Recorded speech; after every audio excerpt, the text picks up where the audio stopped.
નમસ્કાર વિદ્યાર્થી મિત્રો, અગાઉના વિડીયોમાં આપણે બહુપદીની અંદર સુરેખ બહુપદી, એકઘાત બહુપદી, દ્વિઘાત બહુપદી એના વ્યાપક સ્વરૂપ અને બહુપદીના શૂન્યની આપણે ચર્ચા કરી હતી. ત્યારબાદ તેના ભૌમિતિક અર્થ વિશે પણ આપણે ચર્ચા કરી ગયા હતા કે સુરેખ બહુપદી કે જેને આપણે એકઘાત બહુપદી કહીએ છીએ એને શૂન્યની સંખ્યા 1 હોય છે. દ્વિઘાત બહુપદી ની શૂન્યોની સંખ્યા 2 હોય છે, જ્યારે ત્રિઘાત બહુપદીના શૂન્યોની સંખ્યા 3 હોય છે. તથા તેના ભૌમિતિક અર્થની પણ આપણે ચર્ચા કરી ગયા હતા. હવે આપણે ભૌમિતિક આલેખ આપણને આપવામાં આવેલો હોય તો એ આલેખ ઉપરથી એ બહુપદીના કેટલા શૂન્ય હશે એની આપણે ચર્ચા કરીએ. તો સૌપ્રથમ આપણે સ્વાધ્યાય 2.1 ની અંદર આપણને કેટલાક આલેખ આપણને આપવામાં આવેલા છે અને આલેખ ઉપરથી આપણે કેટલા શૂન્ય હશે એની આપણે ચર્ચા કરીશું. તો કોઈ પણ બહુપદી ચલ x ની આપણને આપેલી હોય તો એ ચલ x ની બહુપદી p of x માટે આલેખ x અક્ષને જેટલા બિંદુમાં છેદે અથવા સ્પર્શે એટલા એને શૂન્યો હશે. તો સૌથી પહેલા આપણને સ્વાધ્યાય 2.1 માં આપણને આપવામાં આવેલું છે કે આકૃતિમાં બહુપદી p of x માટે આલેખ આપેલા છે. p of x માટે y બરાબર px ના આલેખ આપેલા છે.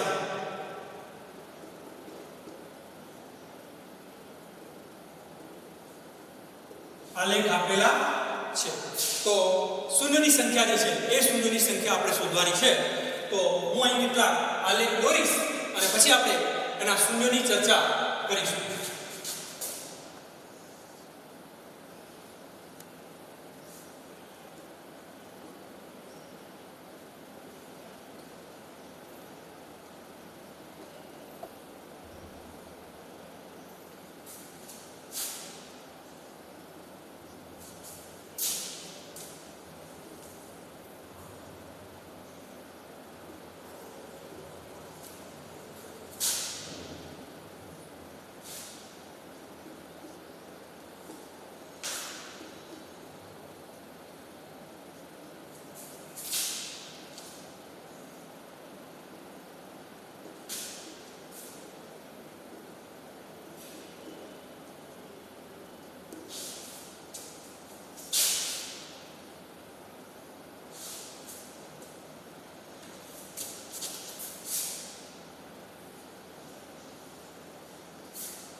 તો સ્વાધ્યાય 2.1 ની અંદર આપણને આપેલું છે કે નીચેની આકૃતિમાં કોઈ બહુપદી p of x માટે y બરાબર px ના આલેખ આપેલા છે. દરેક કિસ્સામાં p of x ના શૂન્યોની સંખ્યા આપણે શોધવાની છે. તો સૌથી પહેલા તમે આકૃતિને ધ્યાનથી જોશો તો આપણે 6 આકૃતિઓ આપણને આપવામાં આવેલી છે અને બહુપદી p of x માટે y બરાબર px નો આલેખ આપેલો છે. તો સૌથી પહેલી આકૃતિ આપણે ધ્યાનથી જોઈશું. તો અહીં આપણને જે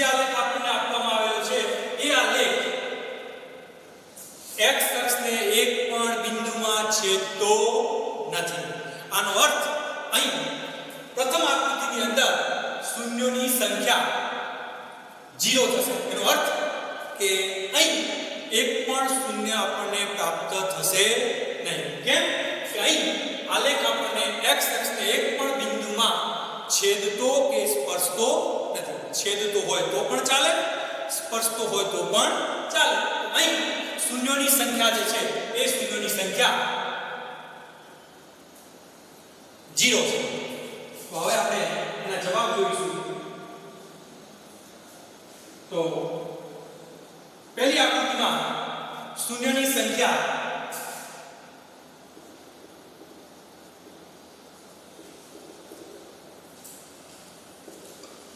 0 છે. ત્યારબાદ હવે આપણે આ આકૃતિ જોઈશું.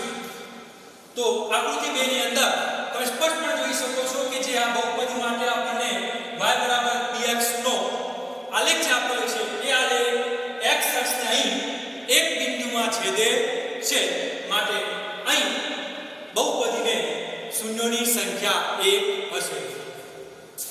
તો બીજા શૂન્યોની સંખ્યા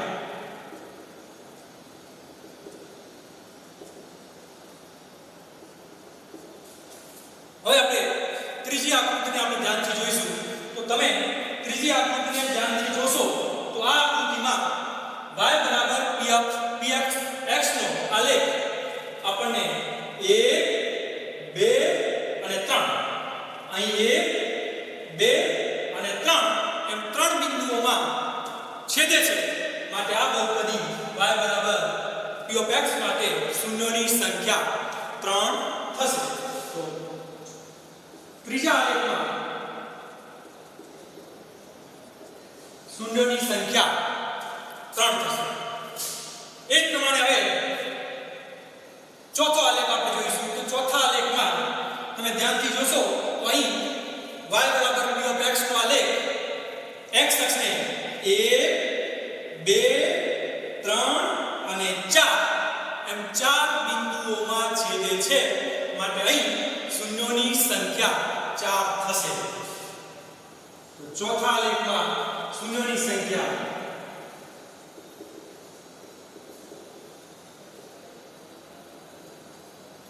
4 થશે. એ જ પ્રમાણે હવે આપણે પાંચમો આલેખ જોઈશું. તો પાંચમો આલેખ આપણે અગાઉ વિડિયોમાં ચર્ચા કરી ગયા પ્રમાણે પરવલય આકારનો આલેખ છે. ઉપર તરફ ખુલ્લો પરવલય છે. તો આ જે આલેખ આપણને આપેલો છે એ આલેખમાં y px નો આલેખ x અક્ષને 1 અને 2 એમ બે બિંદુઓમાં છેદે છે. માટે અહીં શૂન્યોની સંખ્યા 2 થશે. તો પાંચમી આકૃતિમાં આલેખમાં શૂન્યોની સંખ્યા 2. અને એ પ્રમાણે હવે આપણે આ છઠ્ઠો આલેખ આપણે જોઈશું કે જેમાં y px નો આલેખ x અક્ષને બરાબર તમે ધ્યાનથી વિદ્યાર્થી મિત્રો જોશો તો આ 1 2 3 કેટલા બિંદુમાં 3 બિંદુમાં છેદે છે અથવા સ્પર્શે છે. અહીં આપણે એક ખાસ બાબત ધ્યાનમાં રાખવાનું કે આલેખ છેદતો હોય અથવા સ્પર્શતો હોય x અક્ષને આલેખ જેટલા બિંદુમાં છેદે અથવા સ્પર્શે એટલા એના શૂન્ય હશે. અહીં 1 2 3 તો આ આલેખમાં બહુપદીના શૂન્યોની સંખ્યા 3 થશે.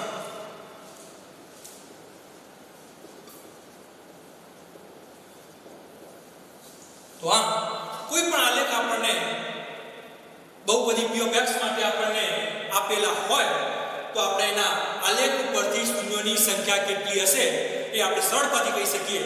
પરંતુ વિદ્યાર્થી મિત્રો અહીં આપણે ખાસ એ બાબતનું ધ્યાન રાખીશું કે y px નો આલેખ x અક્ષને જેટલા બિંદુમાં સ્પર્શે અથવા છેદે, સ્પર્શે તો પણ ચાલે અને છેદે તો પણ ચાલે એટલા એ આલેખને શૂન્ય હશે, એવું બહુપદીને શૂન્ય હશે એવું આપણે કહી શકીએ. અહીં તમે સ્પષ્ટપણે જોઈ શકો છો અહીં આલેખ જે છે છેદતો નથી પણ શું થાય છે સ્પર્શે છે. તો સ્પર્શે અથવા છેદે એટલા એને શૂન્ય હશે એવું આપણે કહી શકીએ.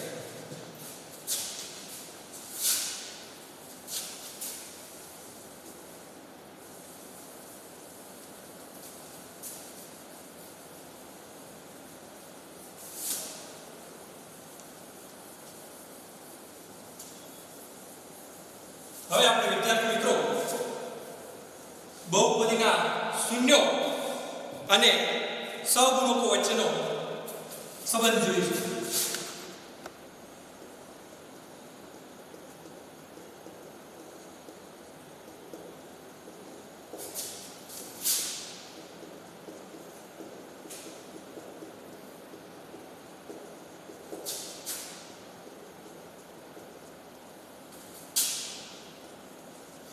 બહુપદીના શૂન્યો અને સહગુણકો વચ્ચેનો સંબંધ.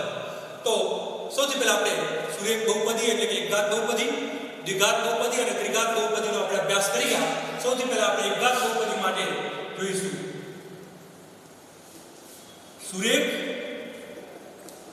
બહુપદીને એકઘાત બહુપદી તરીકે પણ ઓળખવામાં આવે છે. તો સુરેખ બહુપદી અથવા તો એકઘાત બહુપદી આપણે જાણીએ છીએ વિદ્યાર્થી મિત્રો, આપણે આગળ અભ્યાસ કરી ચૂક્યા છીએ કે સુરેખ બહુપદીનું પ્રમાણિત સ્વરૂપ છે અથવા વ્યાપક સ્વરૂપ છે ax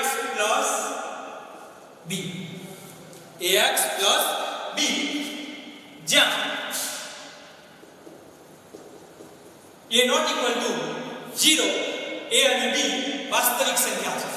તો આ a જે છે એ ચલ x નો સહગુણક છે, b એ અચળ પદ છે. તો આપણે આ સુરેખ બહુપદીનું જો આપણે શૂન્ય શોધવું હોય તો એના શૂન્ય શોધવા માટે આપણે સૂત્ર આવશે -b by a. -b by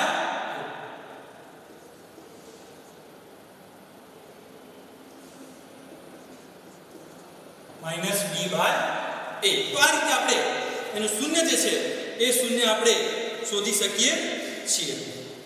તો ઉદાહરણ તરીકે આપણે લઈ શકીએ કે દાખલા તરીકે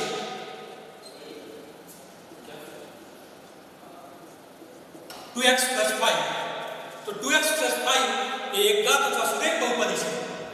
અહીં આ બહુપદીને આપણે સુરેખ અથવા એકઘાત બહુપદી ના વ્યાપક સ્વરૂપ સાથે આપણે સરખાવીએ તો અહીં a બરાબર 2 અને b એટલે કે અચળ સંખ્યા 5 થશે. તો અહીં આપણે એનું શૂન્ય શોધવું હોય તો એનું શૂન્યનું સૂત્ર છે -b by a. -b by a. તો આનું શૂન્ય -b by a બરાબર માઈનસ, આ માઈનસ છે એટલે પહેલા આગળ માઈનસ આવશે. b ની કિંમત આપણે વ્યાપક સ્વરૂપ સાથે સરખાવીને મેળવી છે એ આવશે 5. તો શૂન્ય આવશે આ સુરેખ બહુપદી અથવા એકઘાત બહુપદીનું શૂન્ય -5 ભાગ્યા 2 થશે. અને આપણે આગળ શીખી ગયા કે એકઘાત બહુપદી હોય કે સુરેખ બહુપદી હોય ત્યારે શૂન્યની સંખ્યા 1 હોય છે. આ જે સુરેખ બહુપદી કે એકઘાત બહુપદી છે એને 1 શૂન્ય -5 ભાગ્યા 2 પ્રાપ્ત થશે. એ જ પ્રમાણે આપણે સુરેખ બહુપદીની જગ્યાએ દ્વિઘાત બહુપદી આપણે જોઈશું.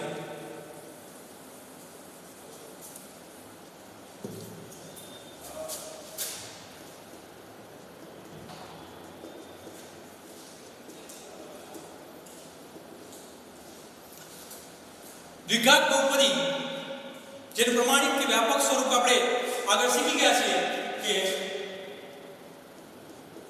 p of x બરાબર ax square plus bx plus c જ્યાં a not equal to 0. તો આ દ્વિઘાત બહુપદી છે, શરત આપેલી છે a not equal to 0. a A x વર્ગનો સહગુણક છે, b ચલ x નો સહગુણક છે અને c એ અચળ પદ છે. તો દ્વિઘાત બહુપદી છે માટે એને બે શૂન્યો પ્રાપ્ત થશે. ધારો કે આપેલ દ્વિઘાત બહુપદીના બે શૂન્યો આલ્ફા અને બીટા છે. તો આપણે આના બે શૂન્ય આલ્ફા અને બીટા પ્રાપ્ત થશે. તો એના સહગુણકો વચ્ચેનો આપણે સંબંધ તપાસીએ તો શૂન્યોનો સરવાળો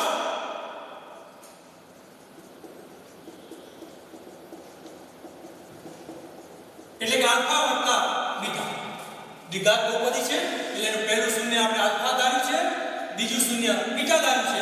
તો શૂન્યનો સરવાળો આલ્ફા વત્તા બીટા બરાબર સૂત્ર છે માઈનસ બી બાર એ. બી એટલે ચલ x નો સહગુણક, એ એટલે x વર્ગનો સહગુણક માઈનસ ચલ x નો સહગુણક, અહીં આપણે લખીશું x નો સહગુણક અપોન a. એ શું છે? x સ્ક્વેર નો સહગુણક.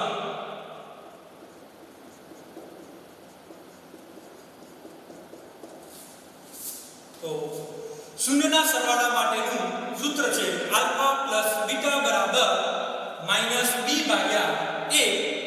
માઈનસ સૂત્રમાં છે એમના b જે છે એ x નો સહગુણક છે, a x વર્ગનો સહગુણક છે. તો શૂન્યના સરવાળા માટેનું સૂત્ર. હવે આપણને શૂન્યનો ગુણાકાર જોઈએ આપણે. તો શૂન્યનો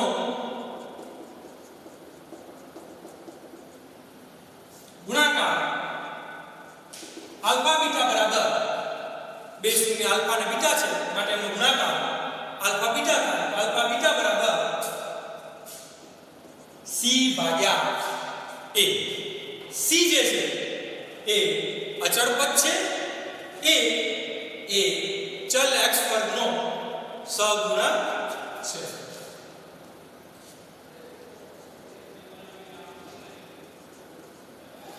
અચળ પદ ભાગ્યા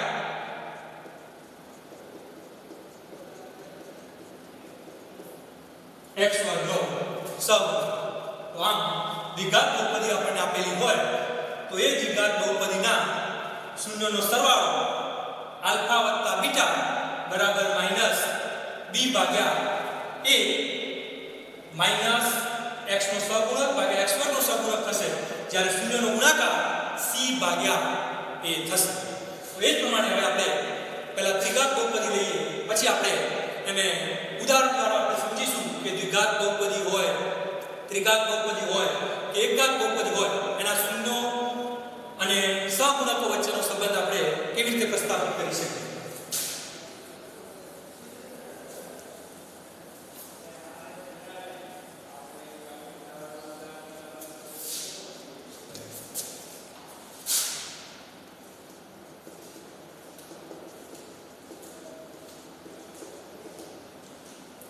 તો મિત્રો હવે આપણે જોઈએ ત્રિઘાત બહુપદી. આપણે જાણીએ છીએ, અગાઉ આપણે શીખી ચૂકેલા છીએ કે ત્રિઘાત બહુપદીનું વ્યાપક સ્વરૂપ છે x શ્રેણી બહુપદી p of x is equal to ax cube plus bx square plus cx plus d. તો ax cube plus bx square plus cx plus d શરત આપણને આપેલી છે કે જ્યાં a not equal to 0 અને a b c અને d વાસ્તવિક સંખ્યાઓ છે. અહીં આપણે આગળ શીખી ગયા a not equal to 0 છે. a છે એ x ઘનનો સહગુણક છે, b x વર્ગનો સહગુણક છે, c x નો સહગુણક છે અને d એ અચળ પદ છે. તો અહીં આપણે એના શૂન્ય અને સહગુણકો વચ્ચેનો સંબંધ પ્રસ્થાપિત કરીશું. તો ત્રિઘાત બહુપદી હોય તો એના શૂન્યની સંખ્યા 3 હોય છે. તો સૌથી પહેલા ધારી લઈએ કે ધારો કે આ ત્રિઘાત બહુપદીના શૂન્યો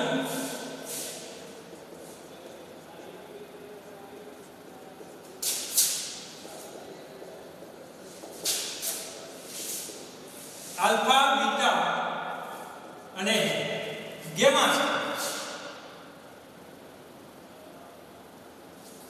તો આલ્ફા બીટા અને ગામા અથવા એને ગામા પણ કહી શકાય છે.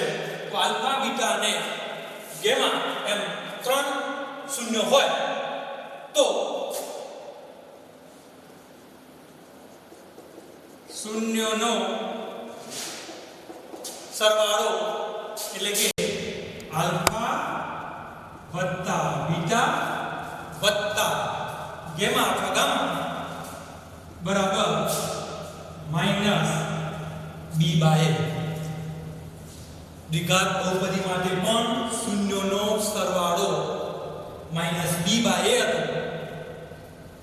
તો અહીં પણ ત્રિઘાત બહુપદી માટે પણ શૂન્યોનો સરવાળો -b/a છે. તો માઈનસ કેટલા b એટલે કોનો સહગુણક?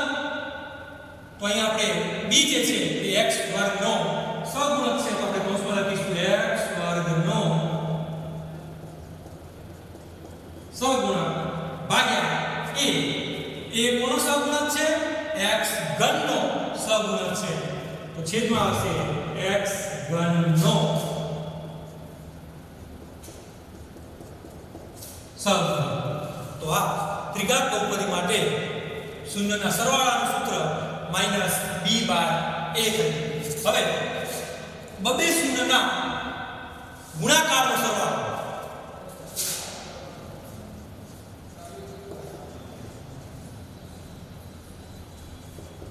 બબે શૂન્યના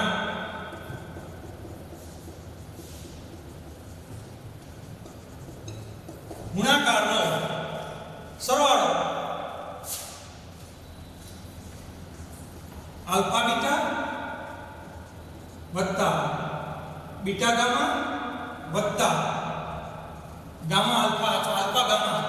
તો આલ્ફા બીટા વત્તા બીટા ગામા વત્તા ગામા આલ્ફા. આ બબ્બે શૂન્યના ગુણાકારનો સરવાળો છે. એનું સૂત્ર છે c/a. c/a. તો અહીં એના વ્યાપક સ્વરૂપમાં આપણે જોઈશું. તો c એ ચલ x નો સહગુણક છે. તો x નો સહગુણક ભાગ્યા a એ કોનો સહગુણક છે? x ઘનનો સહગુણક. તો છેદમાં આવશે x ઘનનો સહગુણક. તો આ શૂન્યનો સરવાળો અને બબ્બે શૂન્યના ગુણાકારનો સરવાળો એટલે કે આલ્ફા બીટા વત્તા બીટા ગામા વત્તા ગામા આલ્ફા બરાબર c/a થશે. હવે આ ત્રિઘાત બહુપદી માટે આપણે શૂન્યના ગુણાકારની આપણે ચર્ચા કરીએ.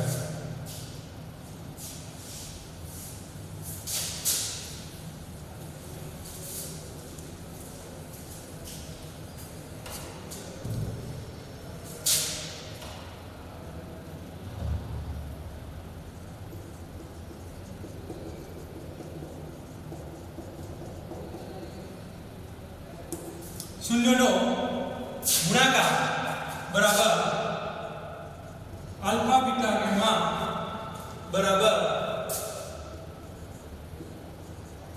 -d/a. તો -d/a એટલે d એ અચળ પદ છે. તો માઈનસ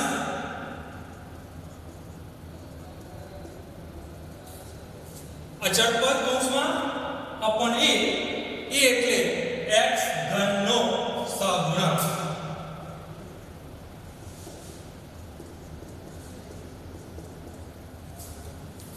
તો આ રીતે આપણે સુરેખ બહુપદી એટલે કે એકઘાત બહુપદી, દ્વિઘાત બહુપદી અને ત્રિઘાત બહુપદી માટે એના શૂન્ય અને સહગુણકો વચ્ચેનો સંબંધ આપણે સમજાવી શકીએ છીએ. હવે આના આધારિત આપણે ઉદાહરણ જોઈશું.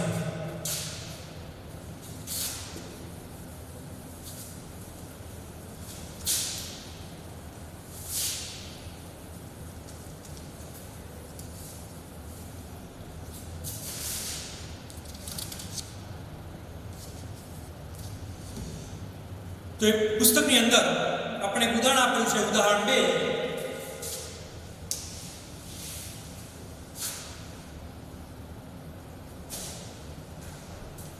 આપણને રકમ આપેલી છે કે દ્વિઘાત બહુપદી x² + 7x + 10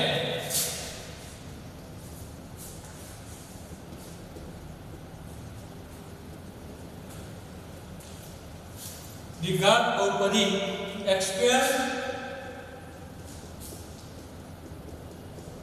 + 7x + 10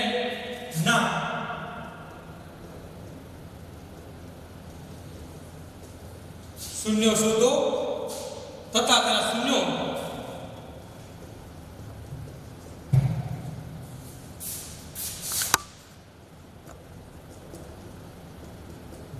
અને સહગુણક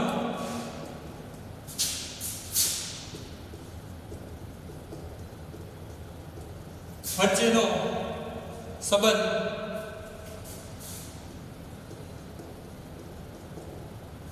ચકાસો. સૌથી પહેલા આપણને દ્વિઘાત બહુપદી આપેલી છે x² + 7x + 10. તો p of x = x² + 7x + 10 અને આપણે અવયવો પાડીએ. અવયવીકરણની વિવિધ રીતોનો અભ્યાસ આપણે અગાઉના ધોરણમાં આપણે કરી ચૂકેલા છીએ. સૌથી પહેલા આપણે આ જે દ્વિઘાત બહુપદી આપેલી છે આપણે એના અવયવો પાડીશું.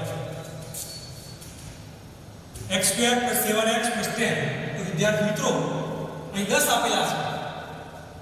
અહીં x નો સહગુણક આપણને કંઈ નથી આપેલો, એનો અર્થ 1 આપેલો છે. તો સૌથી પહેલા આપણે 10 ના એવા બે ભાગ પાડીશું જેનો સરવાળો 7 થાય. તો વિદ્યાર્થી મિત્રો 10 ના એવા કયા બે ભાગ છે કે જેનો સરવાળો 7 થાય અને ગુણાકાર 10 થાય? તો આપણે તરત જવાબ આપી શકીશું 5 × 2. 5 × 2 એટલે ગુણાકાર 10 થશે, જ્યારે એનો સરવાળો જે છે એ સરવાળો 7 થશે. તો આના અવયવો જે છે એ અવયવો આપણે પાડી શકીએ. x² + 5x + 2x + 10. સૌથી પહેલા અહીં આપણે મધ્યમ પદના શું કર્યા કહેવાય? ભાગ પાડ્યા. તો 7x હતા એ 7x ની જગ્યાએ મેં લખ્યા 5x + 2x. કેમ? તો 10 ના એવા બે ભાગ પાડ્યા જેનો સરવાળો 7 થાય. તો 5 × 2 એટલે 10 થાય, 5 + 2 એટલે 7 થાય. તો તમે 7x ના ભાગ પાડો તો 5x + 2x મધ્યમ પદના ભાગ પાડ્યા. હવે આપણે બે મિનિટ જોડકા બનાવીમાં સામાન્ય કાઢીશું. વિદ્યાર્થી મિત્રો આમ તો આપણે 10મા ધોરણમાં આપણે આવ્યા એટલે આપણે એના અવયવો આપણે ડાયરેક્ટ પણ પાડી શકીએ છીએ કે અહીં પ્લસ છે માટે બંને અવયવ અહીં જે ચિહ્ન હશે એના જેવા હશે. અહીં પ્લસ હોય તો ડાયરેક્ટ અવયવ આપણે ત્યારે જ પાડી શકીશું જ્યારે અહીં x² નો સહગુણક 1 આપેલો હોય ત્યારે.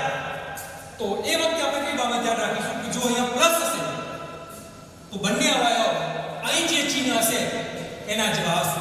અહીં પ્લસ તો બંને અવયવ પ્લસ હશે. અહીં પ્લસ પણ અહીં માઈનસ તો એક બંને અવયવ માઈનસ હશે. જો અહીં માઈનસ હોય તો એક અવયવ પ્લસ હશે જ્યારે બીજો અવયવ માઈનસ હશે. આ અભ્યાસ આપણે આગળ કરી ચૂક્યા છે. તો અહીંથી આપણે બે જોડ તમારા સામાન્ય કાઢશો. x પ્રથમ દાખલો છે માટે અવયવ પાડ્યા છે. હવે પછી આ પ્રકારના અવયવ આપણે ડાયરેક્ટ પાડીશું. x + 5 આ બેમાંથી આપણને શું સામાન્ય નીકળશે? 2 સામાન્ય નીકળે એટલે કેટલા વધશે? x + 10 માંથી 2 સામાન્ય નીકળે તો કેટલા વધે? x + 5. અહીં વિદ્યાર્થી મિત્રો ખાસ ધ્યાન રાખવાનું કે બંને કૌંસ કેવા આવવા જોઈએ? સરખા આવવા જોઈએ. તો આપણે એને એક કૌંસમાં લઈ લઈશું x + 5 12 અને બીજા કૌંસમાં લઈશું x + 2. તમે આ પહેલા પણ લખી શકો છો અને આ પછી પણ લખી શકો છો. તો આપણને જે દ્વિઘાત બહુપદી આપેલી છે p of x = x² + 7x + 10 એના બે અવયવ x + 5 x + 2.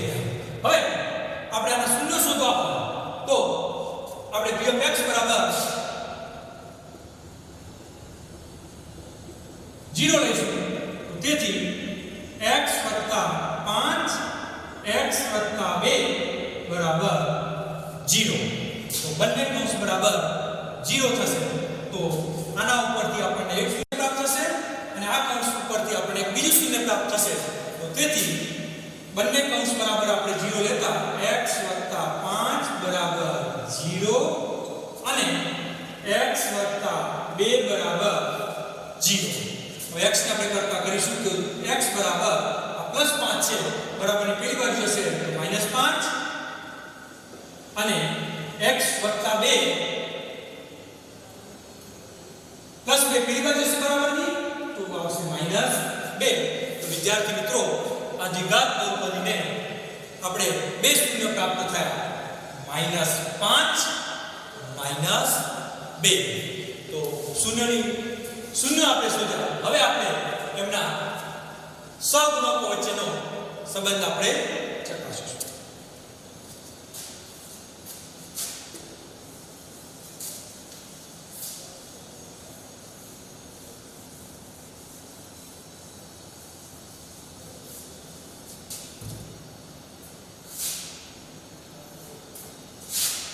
તેથી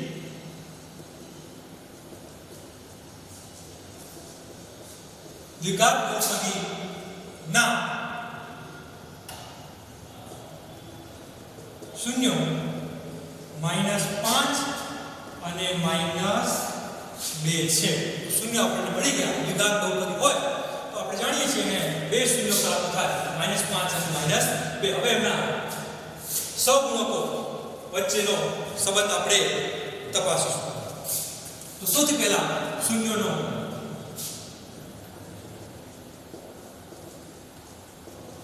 સરવાળો દ્વિઘાત બહુપદીના બે શૂન્યો આલ્ફા અને બીટા તો આપણે શૂન્યના સરવાળાને આલ્ફા વત્તા બીટા વડે આપણે દર્શાવીએ છીએ અને સરવાળાનું સૂત્ર છે માઈનસ b/a હવે આપણે શૂન્યનો સરવાળો જે છે એ સરવાળો આપણને આલ્ફા વત્તા બીટા તો બે શૂન્ય આયા -5 આલ્ફા પ્રથમ શૂન્યને આપણે આલ્ફા કહીશું બીજા શૂન્યને આપણે અનુક્રમે બીટા કહીશું તો આલ્ફા બરાબર કિંમત છે -5 બીટા બરાબર કિંમત છે -2 આનો આપણે સરવાળો કરીશું મિત્રો તો -5 વત્તા -2 બરાબર -7 5 વત્તા 2 7 બંને માઈનસ છે એટલે -5 વત્તા -2 એટલે -7 થશે તો -7 જે છે એ દ્વિઘાત બહુપદી આપણે બરાબર ધ્યાનથી જોઈશું તો -7 એટલે x નો સહગુણક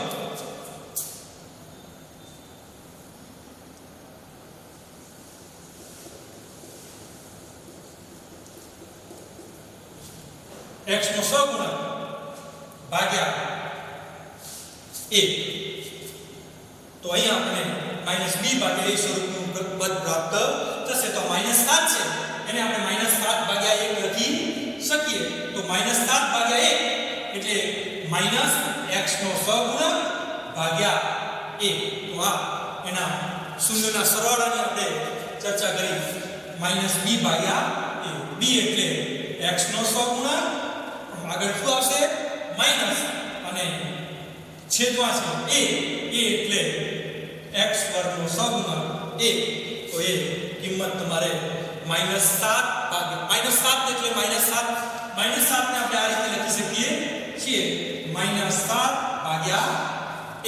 તો અહીં પણ -x નો સહગુણક ભાગ્યા 1 તો આપણે આ શૂન્યના સરવાળાનો સંબંધ આપણે ચકાસવું હવે આપણે શૂન્યના ગુણાકાર વચ્ચેનો સંબંધ તપાસીએ